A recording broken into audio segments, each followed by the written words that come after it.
There's something fascinating about the way we relate to others. We move through life assuming that the people closest to us, those we love and trust, genuinely want what's best for us. And maybe they do. But sometimes, without realizing it, we start confusing their comfort with our happiness. We get so used to saying yes that the idea of saying no begins to feel wrong. And so, we keep agreeing, keep giving, stretching ourselves thinner each day until one morning we catch our reflection and barely recognize the person staring back. When did we become someone who exists entirely for everyone else? Take a quiet moment. Really quiet. Ask yourself, when was the last time I did something simply for me? Was it last week? Last month? Last year? Or can you not even remember anymore? Because somewhere along the way you stopped being a priority in your own life. You turned into a resource, a fixer, a helper, a pair of hands always ready to mend what others break. And no one paused to ask if you were weary. No one wondered whether you needed rest. They just assumed you'd always show up, to give, to care, to sacrifice. That's what I want to talk about today. Not the big heartbreaks of life, but the quiet, invisible ways people take from you.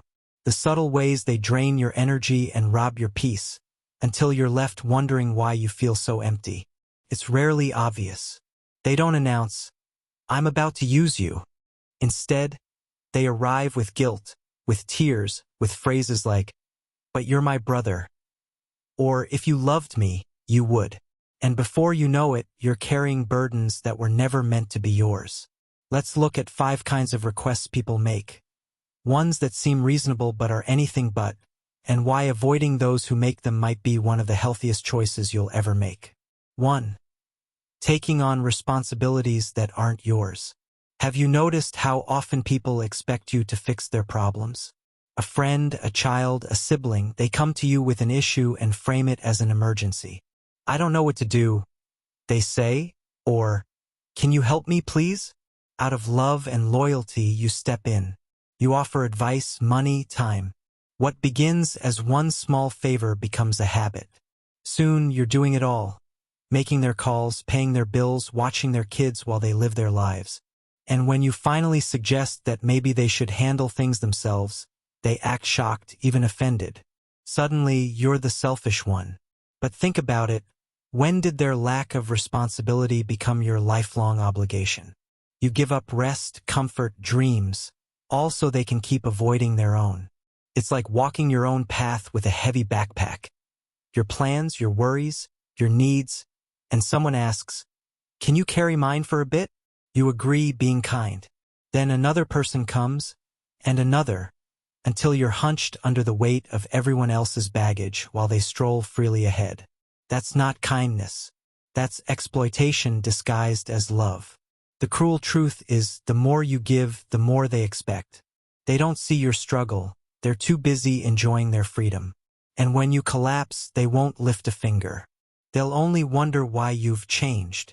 You are not a support beam for people who refuse to stand on their own. You are not a safety net for those who keep leaping into chaos, expecting you to catch them.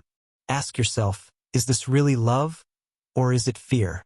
Fear of being disliked, fear of setting boundaries, fear of being left behind? Here's the truth. Anyone who disappears because you set limits was never there for you, only for what you could give. And the moment you stop giving, the illusion of the relationship shatters. So be firm. If someone keeps making their problems your responsibility, if they demand that you manage their happiness or their choices, you are allowed. No, you must say no. Because your life is not a rescue mission for people who refuse to save themselves. 2. Lending money that will never return. The delicate topic of money, where affection and obligation so often collide. Someone close to you says they're struggling. They only need a little, just enough to get through this one tough spot. They promise to repay you soon. You want to help, so you lend it, believing their word and your own empathy. First, you feel good.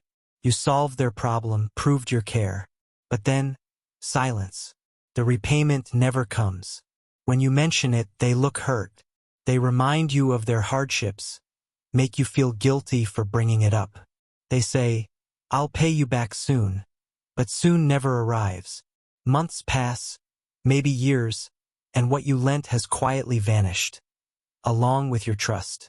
Worse than losing money is losing peace. Now every interaction feels strained. They avoid you or act like nothing happened. Sometimes they even ask for more.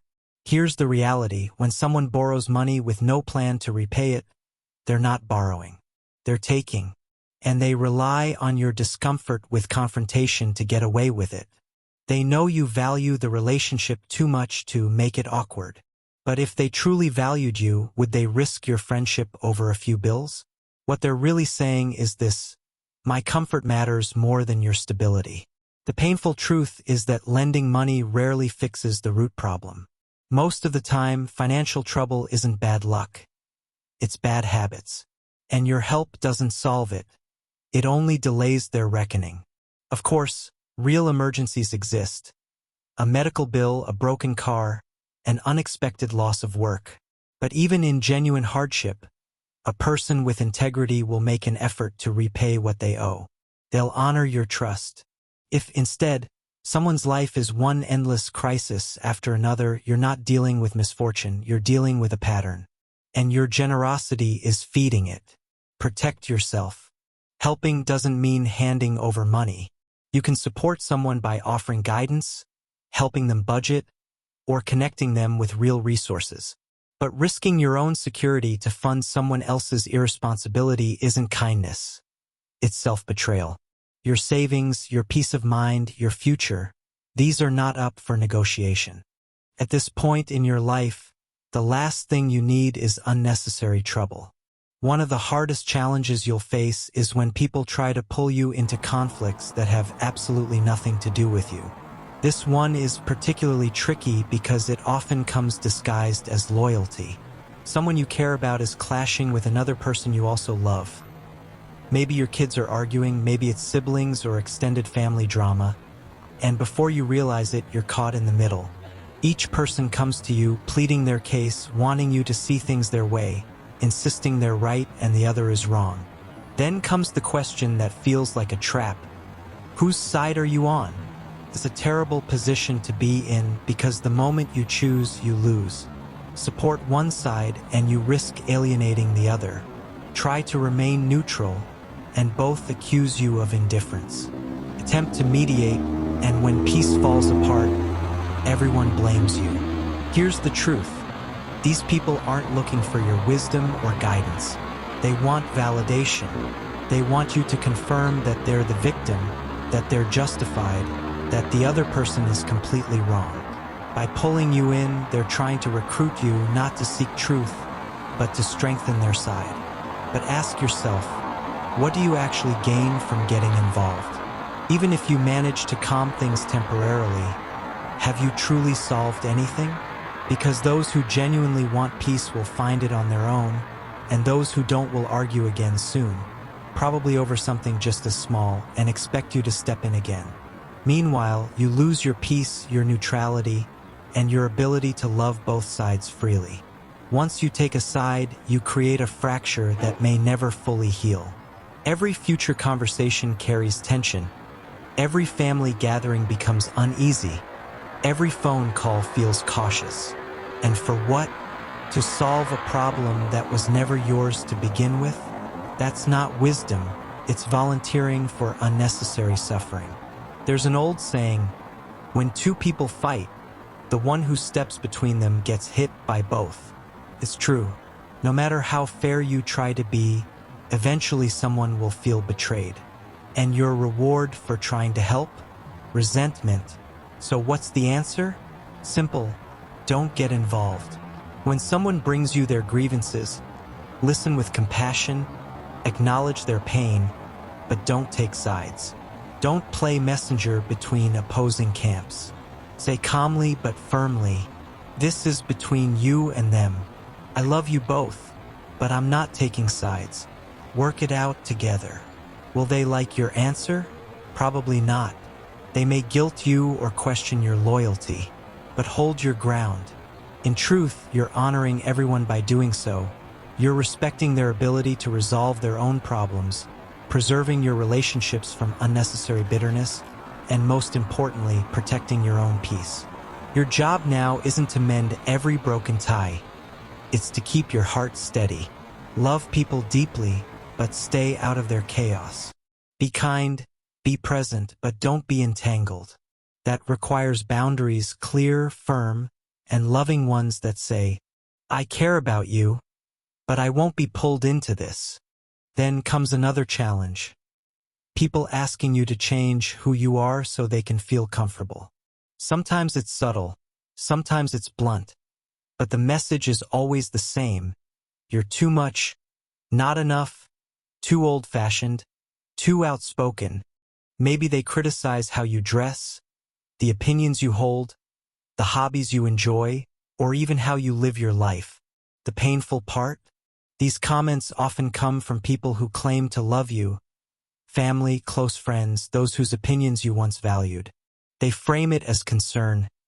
We just want what's best for you. But ask yourself, best for who? When someone pressures you to change something essential about yourself, they're not thinking about your happiness. They're thinking about their comfort.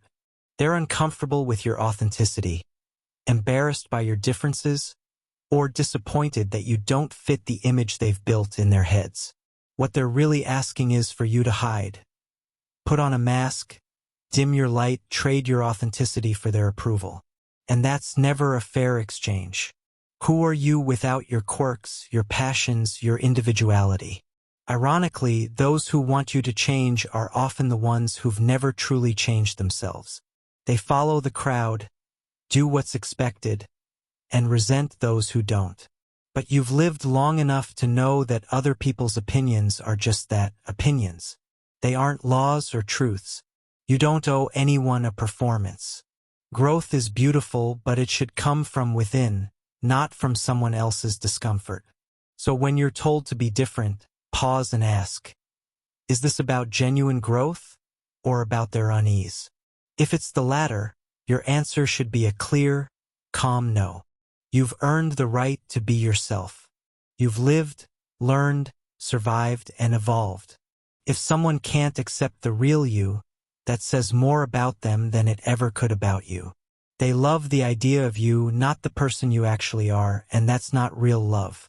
So wear what you love, speak your truth, do what brings you joy, and let those who can't handle it look elsewhere. You didn't come this far just to start pretending. Finally, people will ask you to sacrifice your peace for their comfort. This one is subtle. It doesn't always come as a request, but as an unspoken expectation. Someone in your life is unhappy, often because of their own choices, and rather than face it, they want you to absorb it. They call constantly, lean on you emotionally, show up with problems you didn't cause, and when you try to set limits, they accuse you of being cold or uncaring. But here's the truth. You cannot carry someone else's emotional burdens without sinking under them. You cannot fix another person's unhappiness. That healing is their responsibility, not yours. Love doesn't mean endless availability.